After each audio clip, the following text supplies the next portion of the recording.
თავი მე-12.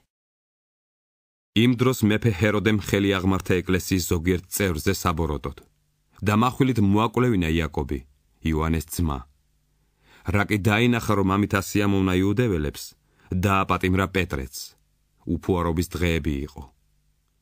როგორც კი შეიპყრო, ჩასვა იგი საპყრობილეში და უბრძანა მის დარაჯობად ჯარისკაცთა 4 გაზრახული ჰქონდა, რომ პასექის შემდეგ გამოეყვანა ხალხის წინაშე.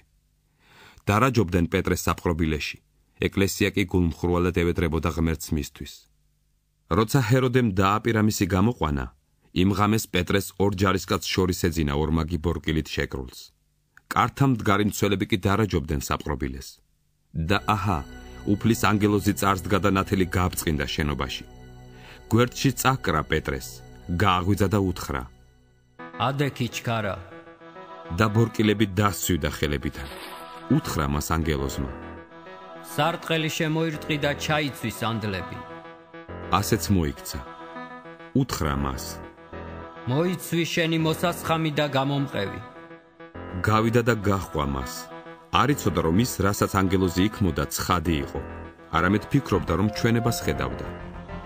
პირველ და მეორე საგუშაგოს რომ გასცდნენ, მიუახლოვდნენ ქალაქში შესასვლელ შერკინულ კარიბჭეს, რომელიც თავისით გაიღო მათ წინაშე. გავიდნენ და გაიარეს ერთი ქუჩა და ანგელოზი მაშინვე გაშორდა მას. გონს რომ მოეგო, თქვა პეტრემ: ახლა ჭეშმარიტად ვიცი, რომ უფალმა გამოგზავნა თავისი ანგელოზი და დამიხსნა ჰეროდეს ხელიდან და ყოველივესაგან, რასაც იუდეველი ხალხი ელოდა. ამ ფიქრებით მიადგა მარკოზად წოდებული იოანეს დედის, მარიამის სახლს, სადაც მრავალი შეკრებილიყვნენ და ლოცულობდნენ. ჭიშკარზე რომ დააგაკუნა პეტრემ, ერთი მოახლე სახელად როდე კარის გასაღებად გამოვიდა. როგორც კი იცნო პეტრეს ხმა, ისე გაუხარდა, რომ ჭიშკარიც არ გაუღია, შინ შევარდა და შეატყობინა, რომ პეტრე იდგა ჭიშკართან. მას უთხრეს: შეიშალე? ის კი ამტკიცებდა თავისას, ხოლო მათ თქვეს: ეს მისი ანგელოზი იქნება. პეტრე კი განაგრძობდა კაკუნს, როცა გაუღეს, დაინახეს და საყტად დარჩნენ. ხელით ანიშნა, რომ გაჩუმებულიყვნენ და უამბო მათ, როგორც მოიყვანა უფალმა საპყრობილედან. და თქვა: შეატყობინეთ ეს იაკობსა და ძმებს. მერე გავიდა და სხვაგან წავიდა. გამთენიისას ჯარისკაცებს შორის დიდი განგა შეატყდა იმის გამო, თუ რა იქნა პეტრე.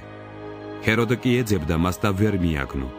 მაშინ დაკითხა მცველები და ბრძანა მათი წაყვანა დასახოცად. მერე იუდეიდან კესარიაში გადავიდა და იქ დარჩა. ჰეროდე გულმოსული იყო ტვირელებსა და სიდონელებზე. ისინი კი ერთსულოვნად მივიდნენ მასთან. მიიმხრეს ბლასტონი, მეფის მესაწოლე, და ითხოვდნენ მშვიდობას, ვინაიდან მათი ქვეყანა ჰეროდეს სამეფოდან საზრდოობდა.